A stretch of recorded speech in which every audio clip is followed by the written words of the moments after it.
Do so much for the Chicago Cubs. Swing and a fly ball, well hit left center. That one way back there. That one is gone. He just reached out and poked it. And the Cubs are done. 2-1.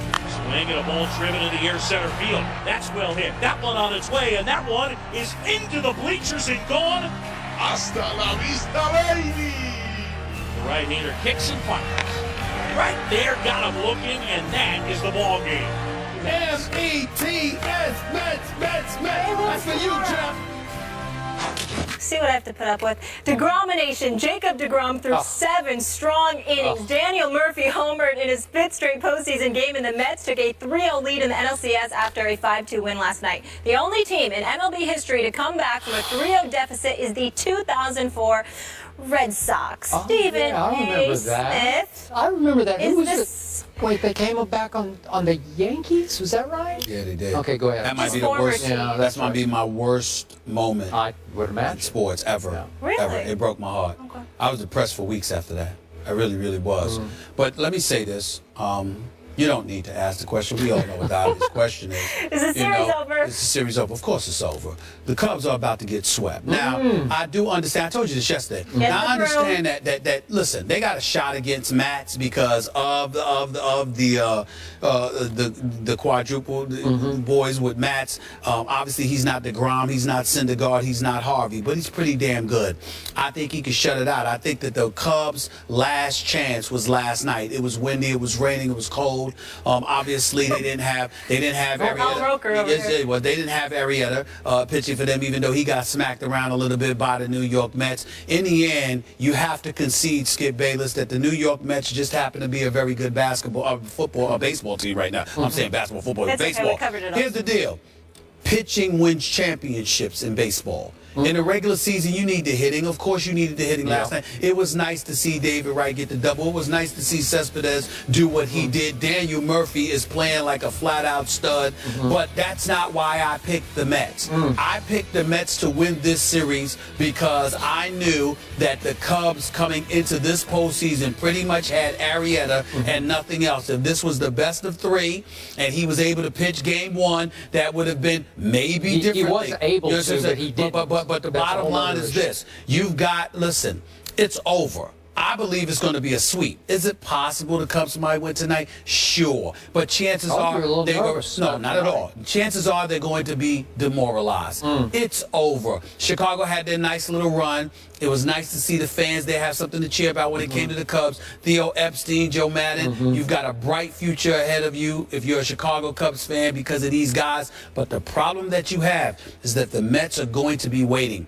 They don't have an ace. They've got 3 legitimate aces in their rotation, and Mats is a great number 2 or 3. So I'm just looking at, or 4. Yeah. So I'm essentially just looking at it and I'm saying you have no chance whatsoever. It was beautiful to watch. I appreciate you jumping on the parade, putting on your Cubs pom-pom. I love the But Cubs.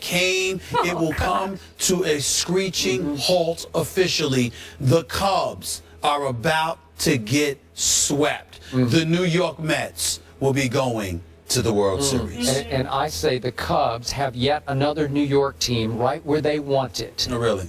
Down 0-3 with a chance to make history. How could it be better written than this? This is perfect. Storybook. And yet, I've got to ask you. You don't even believe that. I do believe it because what I got to question you about, Mr. Baseball expert that you suddenly are. Yeah, between Jeff and my dad, I'm good. I'm good. What is completely shameful to me is I've known a whole lot of New York Yankee fans in my time, and all of those self-respecting Yankee fans, there is no way they could even utter the name Mets on national TV. Yeah. They just couldn't even speak it. And you are cheerleading for the Mets. May I answer that for you? Dan, May I answer that for you? Wow. Cool out, Miss Connecticut. With no team. Chill out, relax, wait. Here's the deal. It's really nice that you would bring that up, Skip Bayless, because most fans are not as forward-thinking as I am. Oh. They are caught up in the moment, and they're very frustrated. I must admit, it was nauseating to see Alex Rodriguez smiling ear to ear after the way he performed in yet another postseason, breaking the screen, throwing a football to Jay Glazer. That's about how he threw in the field during the season, especially the postseason, but that's another subject for a different matter. And I love me some Mark Teixeira. It was great seeing him here with Mike and Mike, but But damn it, I'm tired of seeing him smiling in the postseason when he's always hurt when we need him most. And I love Mark Teixeira, but damn it, I needed you out in the field. Having said all of that, let me say this. I am a forward thinker. And to the Yankee fans out there, I am one of you. I'm diehard. I have not betrayed. Daddy, I have not betrayed you. I am still diehard Yankees. Here's the deal. What is the ultimate source of inspiration for the New York Yankees? If you have a scintilla of Steinbrenner, meaning George Steinbrenner, the late George Steinbrenner, the former owner for the New York Yankees, God rest that wonderful man's soul. Here is the deal. What is the ultimate source of motivation? If the New York Mets win, it will prioritize and elevate the level of urgency for the New York Yankees. Rooting Absolutely. Absolutely. Absolutely. Anybody that knows, you can say whatever you want. You can pretend all you want to. You know how I feel about my Yankees. The bottom line is this. We don't have the farm system that the Mets have. Sandy Alderson has done a fabulous job in the whole aftermath of the Bernie Madoff scandal with the Wilpons. But in the end, the New York Yankees, damn it, I'll admit it publicly. If we got to buy a championship, be my guest. Open the bank book, pay the dollars, get who you need to get so we can stop this travesty of the Mets being the representatives of New York more than the New York Yankees. If that means the Mets having to win the World Series to get that done, I'm all for it. Ain't no shame in my game. Ain't no shame in my game. My man Jeff knows that too. I don't care. I don't care. Whatever it takes. As the late, great former Mets manager Yogi Berra once said, it ain't over until it's over. It's completely over. I promise you. I promise you the Mets will not depart Chicago without the National League pennant. It is over. Yes. Y'all can sit up there, Chicago. Love y'all. Great sports town. Sayonara. Turn out the lights. Oh, gosh. More the first party's take after over. That's the break. Don Merritt. They say that all. First Take is brought to you by Extra. Give Extra, get Extra. Our next guest led the Baltimore Ravens to victory in Super Bowl 35, where he was named Super Bowl MVP, and again in Super Bowl 47, a three-time Pro Bowler and three-time AFC Defensive Player of the Year, and now, of course, an ESPN analyst and an author. Your new book, I Feel Like Going On, Life, Game, and Glory. Welcome to the desk, Ray Lewis. Thank you. Pleasure to see you. Guys. Look, man, we running out of time, so let me get right to it, okay? Why this book? Why now? Yeah, everything got quiet. I retired. I let the story die down, everything. And I think now a lot of people seen my story, but nobody's ever told my story. And so I think with all of the requests and all of the things that I've been asked to do, man, from the cancer patients to people suffering with this, people suffering with that, it's like my opportunity to say, you know what? You may have seen part of my story, but I promise you, if you keep going, you know, there's glory on the other side of it. So I thought it was appropriate time. Okay. Pardon the harsh transition here, but we got to talk some football, and we're about out of time. Yeah. Your Baltimore Ravens. Yeah. How much are they missing having a you in that locker room right now? Yeah, it's different. It's different. They have to start all over, right? And you see franchises go through things like this, but they don't have that cornerstone yet, right? And for years they was graced with that, right? It was what we created in Baltimore, what Oz and Newsom did in 1996, and now they have to create that. When you see, you know, the games, it's the offense one week, it's the defense the next week, and then you look for that one person that you say, who is that one person, right? That they go to. Who is it? Yeah, is it Steve Smith? Is it? Well, you know, Steve is. He come from another place, so it's a little bit different because he's a leader of his own, right? He plays the game one way, but it's going to have to be somebody that's going to be looked towards the future, right? What does the future look like for the Baltimore Ravens? So many questions about Peyton Manning right now. I'm wondering whether or not you believe he has an even better opportunity to win than in recent memory because of that defense. And I know how you feel about defenses, or are you noticing a decline of Peyton Manning? Well, listen, you know, everything declines. I think, but when you see the way Denver's defense is playing football right now, you can win a Super Bowl with a quarterback with that type of experience. Because anytime you have that type of experience, if you're Peyton Manning, you don't have to do everything.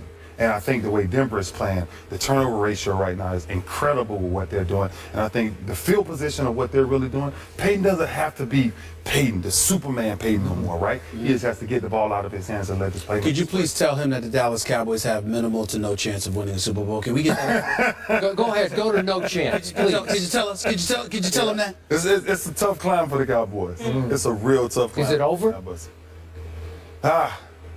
You know what? You never know when it's over, right? And I always say that. Who do you pick? Who's the Super Bowl champ? Who do you have fun with? And I always say, listen, playoff time is always gonna be the team that gets hot. What about Seattle? Because I'm wondering what I've been seeing from them, and I'm seeing their defense is fragmenting, and you always talk about defenses needing to be together. I don't see that in Seattle right now. Yeah, it's all communication, man. And when you think about, those type of defenses, right? I just had this conversation. One of the guys responded about the difference of good and great defenses, right? Good defenses can really be good for a year or two and things like that. But when you start to become great, the players take ownership of the defense, right? And you don't have to. It doesn't turn out to point finger. No, me and Rod Wilson, we ain't finna point fingers. No, we finna say, listen, tight end come up the seam, you gonna take him right now, I'm gonna close to this. Yes, you're gonna communicate with all of that. But when you see the miscommunication that's going on, I think it's something I don't really know where to put my finger on. You were instrumental in getting Cam back in the fold, Cam Chancellor. Yes, sir. And a lot of people began to view him as a savior for that defense, which I thought was a little unfair to him. Would you agree with that? He's the boom of that defense. Yeah, he's definitely the mentality of that defense, right? When you think about Seattle and everything that they do, he brings fear when it comes to how is that defense looked at. But when you talk about the savior of that defense, it's just so many other pieces, so many unsung heroes. I think they have one of the greatest 4, 5, 6-man rotations from their defensive line that really makes them a dominant football team. What were your thoughts about Chip Kelly when you heard all this news in the offseason, a myriad of complaints that we don't even have enough time to get into, but you heard what you heard about Chip Kelly in Philadelphia, and then you saw them perform. What are your thoughts about what's been going on in Philadelphia and what's going on there now? I think my real thoughts is I would love to sit down and ask him, like, when you made that transition to get rid of all of those people, right? How did you convince DeMarco Murray to come here? How did you convince someone to go from that style of running north and south to now east and west? Because I think Philly doesn't move without DeMarco Murray. And I think, Sam Bradford, I don't know if he's ever that guy, right? We don't know. He calls him Sam Badford. Yeah. Well, that's what he was the other night. Yeah. And so I just think it's an identity, right? When you release all of those people who are Philly, picked, and now you bring in a bunch of journeymen here, there, add them in. I don't think that formula works. Just last quick question, quick answer. Do you still believe that Tom Brady cheated and lied about it? I tell you what I do believe is I believe that there's certain things that New England, no matter what they do, they will never be able to get over. Because it's factual enough, right? You're going back in the past. All the way back, all the way back, and the history of who we are, right, as players, coming all the way. Tuck Rule, Spygate, all of it, and that's forever throughout his career. He can say what he wants to say. They can say what they want to say, but he will always follow them. Okay. 13-time Pro Bowler. When you have as many accolades as you do, it's hard to mess him up. I apologize. The beauty of it too is that this is my brother right here, so it's good to see him. And as big as he is, it's nice to know he'd never want to hit me. He want to protect me. Ray, thank you so much. This is in stores now. You can pick it up. I feel like going on. I can't wait to read it. Appreciate you. Absolutely. Have a fun day here. Yes, all right. ma'am. We'll see you.